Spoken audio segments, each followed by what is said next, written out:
former Pittsburgh Steeler. I'm sure you're pretty happy to see Ryan Shazier with Ben Roethlisberger in a warm embrace. It's Kordell Stewart, ladies and gentlemen. You know him as Slash, played in Super Bowl 30 back in the day. Unfortunately, those Dallas Cowboys, they got the better of you. But we're not here to talk about that, Kordell. Please, let's not we're go here there. to talk about we don't have to go Super there. Bowl 52, nice. of course, at U.S. Bank Stadium. But until we get down to actual brass tacks, how's life been treating you, man? It's been great, man. You know, I'm here on Radio Row with you guys on the other end. Okay. Over there with TuneIn, myself and Brian Weber, we do our show Monday through Friday from 4 to 7. We talk everything football. And for those who actually want to listen in via cell phone or however, sometimes when listening to great games, you have to get the premium package where it's wide open. It's unlocked to be able to listen to it play by play. So myself and Brian Weber, we talk everything. We talk about you guys on this show. All the great things you guys say as well. Hopefully good. All good things because everything about the NFL. Well, last year you and Brian had me over on Radio Row. This year, my invitation must have got lost in the mail. So maybe Saturday or Sunday. Slash. We got you covered. We got you covered. Speaking of quarterbacks, you played quarterback. Right. Now, this is an off the Super Bowl question right here because I've been debating with a lot of people. You was a runner and you was a thrower. You throw it in the pocket, outside the pocket. You're starting a franchise right now. Who are you taking, Tom Brady or Aaron Rodgers? Oh man, you done took me in down the road. You wanted to take me down. I want to talk about running quarterbacks. I want the answers. No, starting a franchise? You got the Cleveland Browns. Who are you starting your franchise with, Aaron Rodgers or Tom Brady? Because of the game today, and the mobility factor is so important. You have to say Aaron Rodgers from that perspective.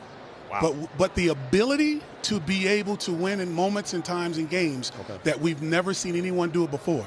That guy, Tom Brady, when you think he can't get it done, when you think he can't move in the pocket, finding that soft spot because he's not as elusive as Aaron Rodgers, nowhere near as elusive.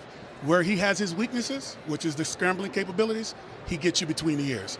That type of a quarterback is more dangerous than any other quarterback because how many championships has he won? 5. Who are you taking? Right. You beating around. This is what I'll say. You know what I'll do? I'll go with Tom Brady. Okay. For all those reasons I just gave you. I can't scoot my chair over too far. No, you can't. You got to stay right here. You got to stay right here. Well, Kordell, you were able to match wits with Tom Brady in his first AFC Championship game. So when it comes to the progression, time certainly does fly. It's been quite some time since then, and Tom has that new web series. It's called Tom versus Time. We've seen him certainly grow into quite possibly the GOAT. There's that out there right now. Well, you're going back to a time in 2002, well, actually 2001 season, 2002 Super Bowl. Sure. Well, Tom Brady basically was hitting those bubble screens, right? Because Bill Belichick was trying to figure out, should they go with Drew Bledsoe or should they go with Tom Brady? And they scaled back tremendously. It wasn't about the running game. It was about those long handoffs that we still talk about today. But what his game has done since then has evolved into being one that can, you use the word refinement, right? All about refining the game of a player. And you always try to figure out what can he do best the next go around. Well, now when you watch him, he throw those little 15-yard little drop in the bucket throws to a Rob Gronkowski where there's a linebacker underneath, a cornerback on the outside, and a safety over top. I've never seen another quarterback be able to do that along with the other things that they're asking him to do.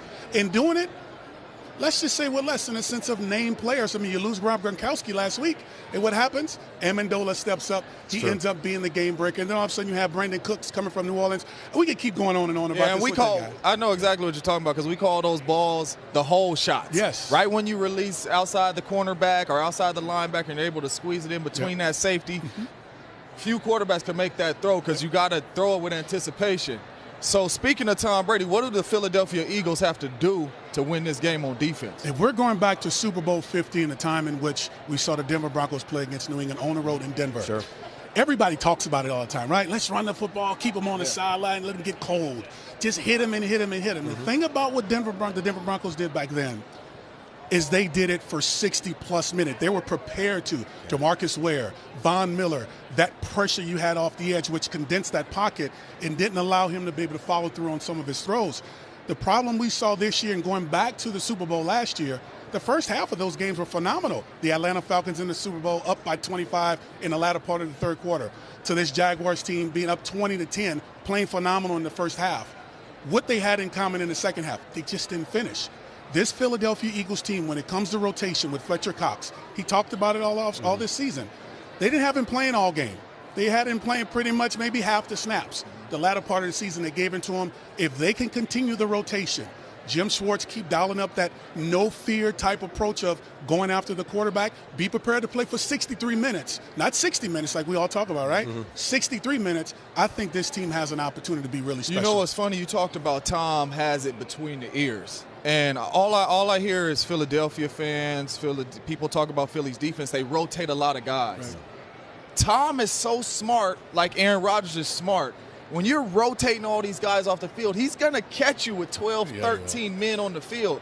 And then they're going to get into some no huddle, which I think that's going to allow those guys to have to stay on the field. If that happens, what's the adjustment? Well, I mean, you have to be prepared to understand that with those rotations that you're talking about on that Phillies defense, they have to be prepared to go maybe a few extra plays because they turn it up by going no huddle. They turn it up by calling plays on the field where you don't have to come together. They know the signals. They understand all that stuff. So now, Chris Long, what does he do being with this team last year winning the Super Bowl? What does he give to this Jim Schwartz defense to allow them to be able to understand what they're trying to do on offense? Because he heard a lot. LeGarrette Blount on offense. Okay. Give those little details, those little intricacies that we never get an opportunity to understand other than the guys that's been a part of it for some time. So while it sounds easier said than done, the fact is, if they're not conditioned, last year, Dan Quinn with that defense, they ran 90 plays against this team in the Super Bowl. What did Dan Quinn say? We weren't in shape. We weren't in condition. I've never heard that be said before when it comes down to the last game and the most important game of that organization's existence. This Philadelphia team has to be prepared to be able to do that. Kordell, yes or no? Only one answer. Can Nick Foles lead this Philadelphia Eagles team to a victory on Sunday over New England? Yes, he can. Yes.